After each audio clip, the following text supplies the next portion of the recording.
Hi everyone, so in this video I'm going to show you an easy way to set up a product render. The setup can be adapted for any piece of furniture and is straightforward to replicate. I use this method for client presentations as it provides a clean look that focuses on the product. I'll also go through how I set up the materials and a quick look into post-production using Premiere with the Dehancer plugin. In this project I used the stacking chair from Mock Studio. They have beautiful furniture pieces made in New York City, so go check them out. So jumping into the scene, this is everything. I have the backdrop and I have the chair with my lighting around. So at first the backdrop is just two planes with a bevel modifier to get that seamless backdrop. And then for the chair, it's just simple 3D modeling. I just used their spec sheet to get rough dimensions. Yeah, everything worked out really nicely. It's a pretty easy 3D model. Everything has a slight bevel modifier on it just to get some smoother edges. And then everything is parented to this empty here. So now I can just move it and rotate it more simply with this empty. Then moving on to the lighting, I'm gonna go into my world settings and this is the base of the lighting. So I'll just use a very basic low contrast interior HDRI, and this one's from Polyhaven. It's the Brown Photo Studio 06. So I'll turn off my additional lighting here, and this is what I'm getting straight out of the HDRI. Super clean, super simple. Sometimes I do just use this and I'll add in maybe a little more strength to it, and then I'll bump up the contrast maybe in like the compositor. And sometimes that is all I'll do. It's very simple and clean product rendering. But for this, I did want to add in a little more directionality to the light. So that comes in with these additional area lights. And right now I have two, and that is because I wanted to show the leg shadow. It's really soft, but have some source of multiple lighting directions. And with the way that the lighting is looking now, this also I think looks pretty good. But I do go for a lower contrast raw render because I'll bring back the contrast and adjust the tone curve in post. So what I like to do is, if this is looking a little too dark, which I think it is, I'll just add in a bounce plane here. And what this does is, you can see right away, turning it off and then on, it just lifts these shadows slight enough that you still see the shadow, but it just gives a little more evenly toned raw image. If I go to the plane and the material, all it is the roughness is 0.5 and then the value is at 2. So it is giving off a brighter light. If it's at 1, it does do a little bit, but I wanted a little more. And then if I go up higher to like a 4, you can see it's almost acting like a area light at that point. So that's too much. So for this, I just put it at 2. And then breaking down the full scene again, it's the HDRI, which brings in light all around and creates an evenness throughout the image. Then I added 2 area lights to give some directionality to the light from the left. And then the third piece was adding in the fill, the reflector on the opposite side to face the shadows and lift them up slightly. So super simple, easy setup that you can do really fast, and it looks good. Then moving on to the materials, start with the backdrop. Both materials are from Polygon, and if you don't already have a subscription, I have an affiliate link down in the description that you can use and get a discount. But for the backdrop, it's just, but going into the nodes, all it is I use the same base color texture. The top is darker in value and the lower one is, pretty basic. And then that is mixed in with a noise texture and a color ramp into the factor. And then when I bring those together, and that just helps give the background a little more texture. And for this, I added in a final mix node, and that is for me to just control the color slightly. So if I bring this down, you can see you can really see the noise texture and how it's bringing in the darker tone. So it's just a way for me to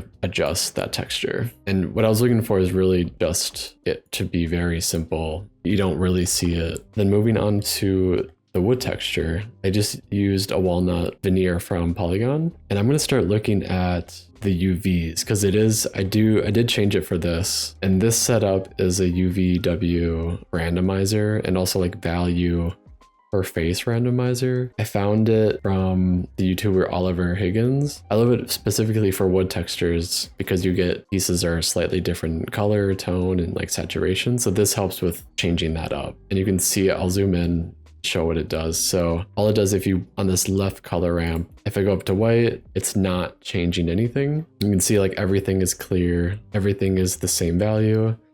But then when I bring this down, and I'll do it a little more than I want to, but if I bring it down, you can see that some faces have really reduced the brightness, but it gives it the look of you're using different pieces of wood and they're all connecting together. So it's just like a slight variation. And going into the albedo, I did want to be very specific with the color tone of the wood. So I have a few different nodes that help me achieve that. The first one is, this is the base color. It's like a very kind of reddish brown. Then that is hooked up to and mixed in with this slightly darker brown here, or at least maybe desaturated brown. So you can see the difference. And then just using a noise texture and a color ramp to control the factor. And since this is wood, I did adjust the scale in the X direction because that just gave it a little more wood grain like quality to it. And then with that, it's mixed into a second color variation, but this time it's a brighter desaturated color. So, but it's the same thing, noise texture, color ramp into the factor. And now you can see a switch between the color variation 1 and then 2. So it just helps add in more believability into the stain. And then with that, it's going into a final color tone adjustment. And this is, it's just kind of what I found that worked. It wasn't like too saturated, just something to give it a little more orange-red boost. And then finally, I wanted to add in some edge wear, some variation into the edges, because all stain, either end grain or just edges, usually get a little more on there. So there tends to be darker tones in those areas. So the way that I start is just getting the ambient occlusion node, reducing the samples by quite a bit. You only need a few, and then having inside only local and reducing the distance by quite a bit because I just want it on all these edges. So then that is added in with a noise texture, and then I use color ramp to fine tune it.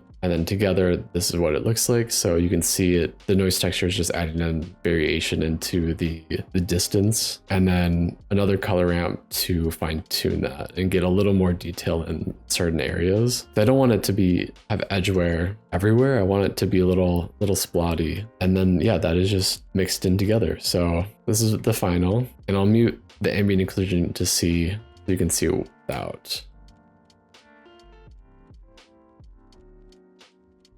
So it just helps in these areas where the stain is going to be more prevalent.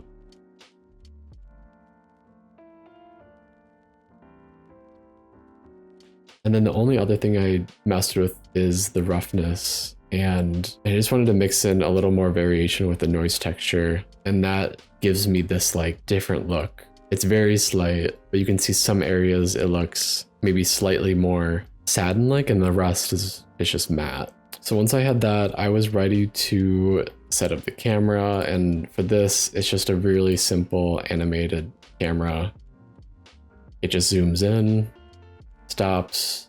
I animated the empty for the chair to do a 360. That stops, and then the camera moves back. So very easy.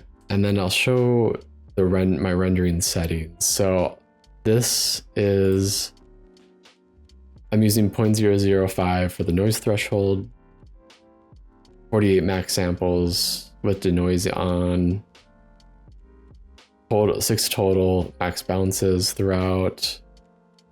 Clamping, I will usually do 10 for direct light and then 35 for indirect light. And I usually have simplify on just because my computer sometimes it needs help in reducing VRAM. So I'll do, for rendering, I'll do texture limit of 2K. For film, I bring down the pixel filter width to 1.3 pixels. It's a little finer grain. And then performance, persistent data is on, and then tile size is 2K as well. And color management, I used AGX. And for the resolution, it's 2500 by 1875. And then usually I'll do 200%, but for this I just went up to 175 to get around 4K. And then I set up the frames and then saved the output to a PNG. So this is what the raw animation looks like. You can see like it looks pretty good. Everything is there for us to go into like post-production and really make this animation vibrant and more pleasing.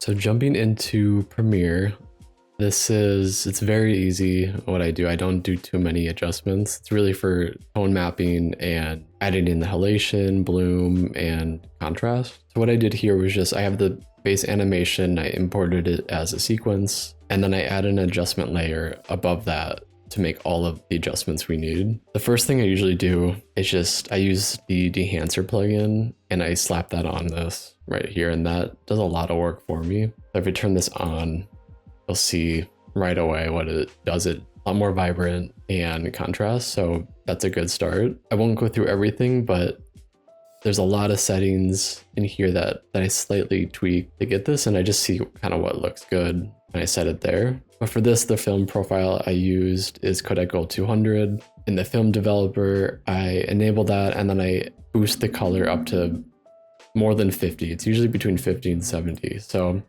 if I bring that down to 0, you can see how it's affecting it, which this does still actually look pretty good, but the way I mapped it out, this is just where I ended up landing. And then in expand, I will play with the black and white points to add in the contrast. And then a big one is adding film grain. So I will usually go into the 35 or even 65 50 ISO. And then I'll go into custom and then reduce the amount to something lower, like 10 to 15, because I really don't want too much. It's just a little bit. And then I will enable the halation, and that just helps with adding a little more glow around edges. And then I'll also add in the bloom, which I love a soft edge in rendering, so this helps me get that look. Usually I'll add in a vignette to darken the edges, but for this, I actually like the idea of brightening them up. And I think what this does is give it a nice halo around the chair. So after doing all those adjustments, I'm not loving how the chair wood tone is looking. And that is where I will go onto the right side and adjust basic correction, the curves, and the color wheel, all of that stuff. So basic correction, I didn't do anything. Creative, I didn't do anything, but curves is a big area where I go into and I spend time into, because this is where I fine tune all the shadows, the midtones, and the highlights. So the basic curve, I will usually lift the shadows up because I want it to be not a super dark black, and then give it like a slight S curve from there. It also depends how much contrast I put in with using Dehancer. And then the reds, it's just slightly bumps and things here and there. Same with the greens. And then the blues, I like to adjust the shadows up a lot, so you get this bluish tones in these areas. And then from there, I'll see how it all looks, but overall this helps also adjust the wood tone as well. And then in the HSL secondary, I wanted to key point, like set a point on this wood tone and really adjust what it looks like. So I set that up, and this is kind of where I landed. So I added more blue, I added more red, the saturation I decreased, but then I also added some contrast in. And you can see kind of when I move these around, what it's doing. I was really happy how all this turned out, and that's all the editing I did for this project. So if you're interested in Dehancer, I also have an affiliate link down in the description where you can get a discount on any product. Dehancer gives me a good base point to start on post-production, and then from there, I work on the curves and any specific hue that I want to adjust later on, but it does help me out a lot. So this is what it looks like on the left with just the raw animation, and then on the right, all of the post-production that was done. I think it turned out really, really nice, and you don't always have to do this post-production for all projects, because you could probably do it in Blender as well, but I like the separation. But thanks for watching, and I hope you liked it and learned something new.